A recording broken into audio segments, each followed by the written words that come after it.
భద్రాచలం వద్ద గోదావరి ఉధృతి కొనసాగుతోంది. ఎగువ ప్రాంతాల్లో కురుస్తున్న భారీ వర్షాల ప్రభావంతో వరద ప్రవాహం మరింత పెరిగే అవకాశం ఉందని అధికారులు హెచ్చరిస్తున్నారు. ప్రస్తుతం గోదావరి నీటి మట్టం 55.60 అడుగుల వద్ద కొనసాగుతోంది. మహారాష్ట్ర, ఛత్తీస్గఢ్ రాష్ట్రాల్లో కురుస్తున్న భారీ వర్షాలే ఈ వరదకు కారణమని ఇరిగేషన్ శాఖ అధికారులు చెబుతున్నారు.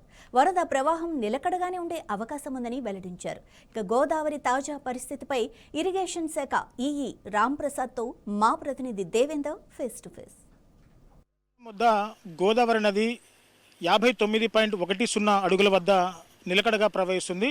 సో ఇంకా వరద పెరిగే అవకాశం ఉందా లేదా అనే అనుమానాలు మనకు నివృత్తి చేయడానికి మన దగ్గరగా ఇరిగేషన్ ఎగ్జిక్యూటివ్ ఇంజనీర్ మనకు అందుబాటులో ఉన్నారు. ఒకసారిగా మనం సార్తో మాట్లాడి మరిన్ని వివరాలు తెలుసుకుందాం. సో సార్ చెప్పండి, గత 2 రోజుల నుంచి కూడా గోదావరి నది వరద పెరుగుతూనే ఉంది. ఇంకా పెరుగుతుందని చెప్పేసి కూడా కొంతమంది ఊహాగానాలు వస్తున్నాయి. కొంతమంది ఇంకా పెరిగితే మా పరిస్థితి ఏంటా అని చెప్పేసి కూడా వాళ్ళు చాలా భయాందోళనకు గురవుతున్న నేపథ్యంలో అసలు గోదావరి సాయంత్రం వరకు పెరిగే అవకాశం ఉందంటారా, లేకుంటే ఇదే ప్రవాహం వద్ద నిలకడగా ప్రవేశిందంటారా?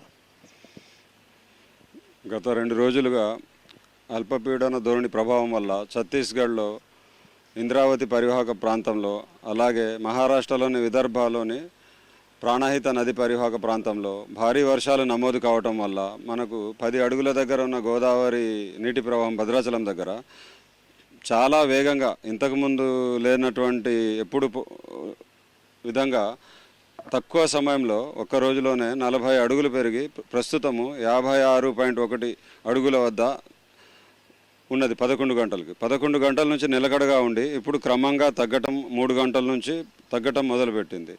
ఇప్పుడు గోదావరి పరివాహక ప్రాంతంలో మహారాష్ట్రలో కానీ ఛత్తీస్గఢ్లో కానీ వర్షాలు పూర్తిగా ఆగిపోవటం వల్ల మనకు రేపటికల్లా ఈ రెండవ ప్రమాద హెచ్చరిక, మూడవ ప్రమాద హెచ్చరిక, మొదటి ప్రమాద హెచ్చరిక అన్నీ ఉపసంహరించుకునే అవకాశం ఉన్నది.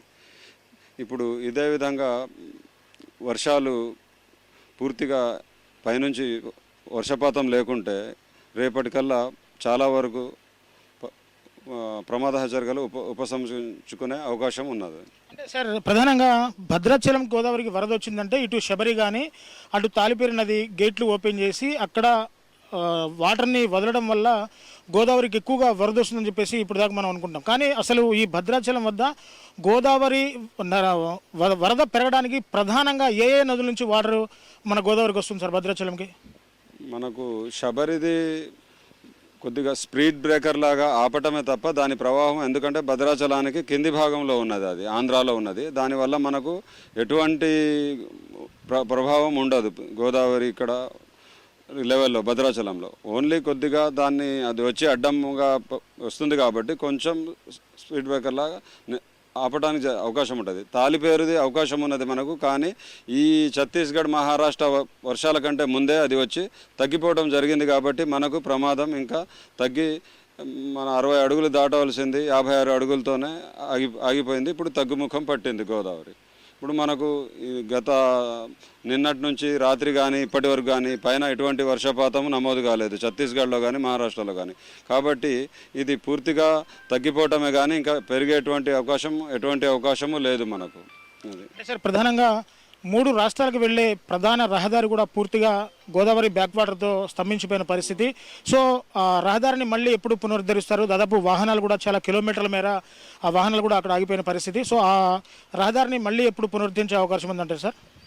అది మనకు మన తెలంగాణ రాష్ట్రంలో అక్కడ మన ఫ్లడ్ బ్యాంక్ పని జరుగుతున్నది. అక్కడ 54 అడుగులకు రోడ్డు మీదకు రావడం జరుగుతుంది ప్రవాహం. కానీ అంతకంటే ముందే గుండాల ప్రాంతంలో 50 అడుగులకే రోడ్డు మీదకి గోదావరి బ్యాక్ వాటర్ వచ్చేస్తుంది. కాబట్టి అక్కడ ఆంధ్ర ప్రాంతం వాళ్ళు అక్కడ పోలీసులను అక్కడ నిలబెట్టి వాళ్ళను ఎటువంటి వాహనాలను కానీ మన ప్రయాణాన్ని కానీ అనుమతించరు అన్నట్టు.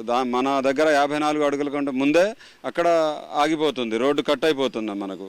కాబట్టి ఇది పూర్తిగా రేపటికల్లా తగ్గితే కానీ అప్పటిదాకా అక్కడ పోలీసుల నిఘా ఉంచి ఎటువంటి ప్రయాణాలకు అనుమతించే అవకాశం లేదు, ఎటువంటి ప్రమాదం జరిగే అవకాశం లేదు.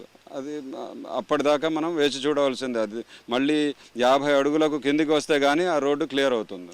సార్, ఒకవేళ వరద పెరిగితే కనుక ఇరిగేషన్ డిపార్ట్మెంట్ నుంచి మీరు తక్షణమే తీసుకోవాల్సిన చర్యలు ఏముందంటారు సార్? ఏ చర్యలు తీసుకుంటారు?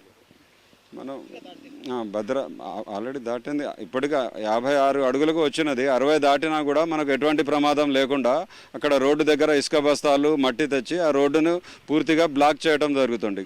మన వల్ల ప్రయాణాలకు ఆటంకం కలగదు. ఎందుకంటే అంతకుముందే 50 అడుగులకే అక్కడ రోడ్డు కట్ అవుతుంది ఆంధ్ర ప్రాంతంలో. కాబట్టి అది 50 కంటే తగ్గితే తప్ప ఆంధ్ర ప్రాంతంలో ప్రయాణాలకు అనుమతిస్తే అప్పుడు మనం కూడా అనుమతించడం జరుగుతుంది.